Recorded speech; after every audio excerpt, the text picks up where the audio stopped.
हाय दोस्तों, एक बार फिर से हाजिर हैं लेके एक छोटी सी और बहुत ही प्यारी कहानी। दोस्तों, यह कहानी सुनिए और सुनने के बाद पसंद आए तो मेरे वीडियो को लाइक, शेयर, कमेंट अवश्य करें। दोस्तों, एक बार गौतम बुद्ध आए हुए थे। एक किसान सुना उसको अब उन्हें मिलने के था, वह मिलने के लिए गया तो उन्होंने कहा कि क्या बात है। उसने कहा कि हे प्रभु, मेरा तो दुख दूर हो ही नहीं रहा है, मैं क्या करूं, बहुत चिंतित रहता हूँ। ऐसा मानो कि मेरी गरीबी मेरी ज़िंदगी के एक आधार बन गया है, वह मेरा हिस्सा ही है मान लीजिए। उन्होंने कहा रोज़ प्रतिदिन आप उठो और सुबह भगवान का दर्शन करो, तुम्हारी गरीबी अवश्य दूर हो जाएगी। अपने ज़िंदगी में एक नियम तुम बना लो। उसने कहा कि ऐसा तो ना हो पाएगा। फिर कहे कोई तो एक नियम बनाओ। उसने कहा एक नियम बना सकता हूँ, मेरे सामने ही बगल में मेरा दोस्त काम करता है, मैं उसका मुख देख के भोजन कर सकता हूँ। उन्होंने कहा चलो ये भी सही है। फिर वह प्रतिदिन ऐसा ही करने लगा। उसकी पत्नी जब भी घर से भोजन लाती और वह भोजन लेके खड़ी रहती और वह दौड़ते हुए जाता, अपने दोस्त का मुख देख लेता, फिर भोजन करता। उसने सोचा कि यह प्रण मैं किसी को नहीं बताऊंगा, सिर्फ मेरे तक ही रहेगा। उसने यह प्रण मन में तो ठान ली थी, जब तक वह अपने दोस्त का मुख नहीं देखता तब तक भोजन नहीं ग्रहण करता। उसने यही एक नियम बना रखा था।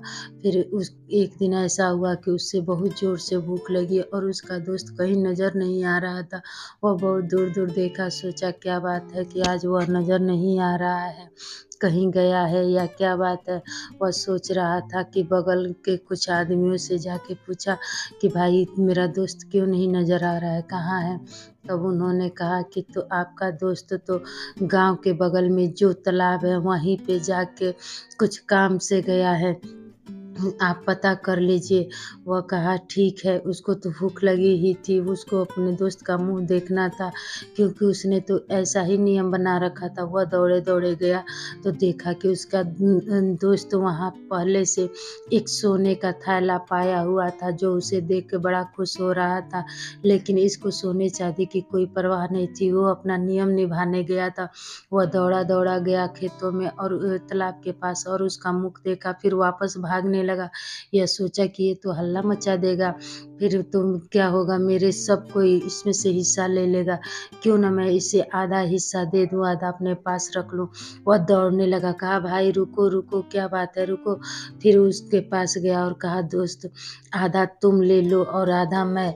उसने कहा नहीं भाई, ये तुम्हारा है, मैं कैसे ले सकता हूँ? कहा नहीं भाई, यह ना तुम्हारा है ना मेरा है, भगवान मुझे दिए हैं, इसलिए मैं चाहता हूँ कि आधा तुम अपने पास रख लो, आधा मैं।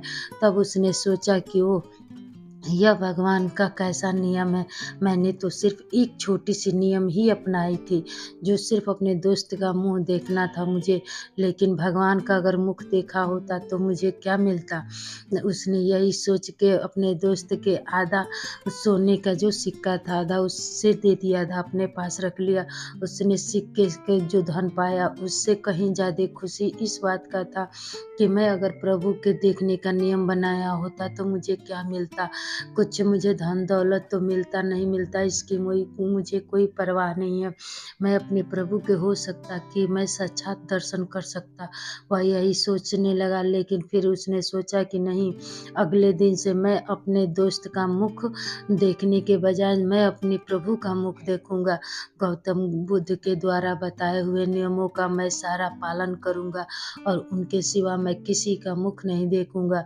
उस दिन से वह प्रत्येक अपने सब काम करने से पहले भगवान गौतम बुद्ध और अपने इष्ट देव का दर्शन करता, फिर प्रत्येक काम निपटाता। तो दोस्तों, अपना काम करना चाहिए, लेकिन अपनी ज़िंदगी में कोई एक छोटी-सी नियम बना के अवश्य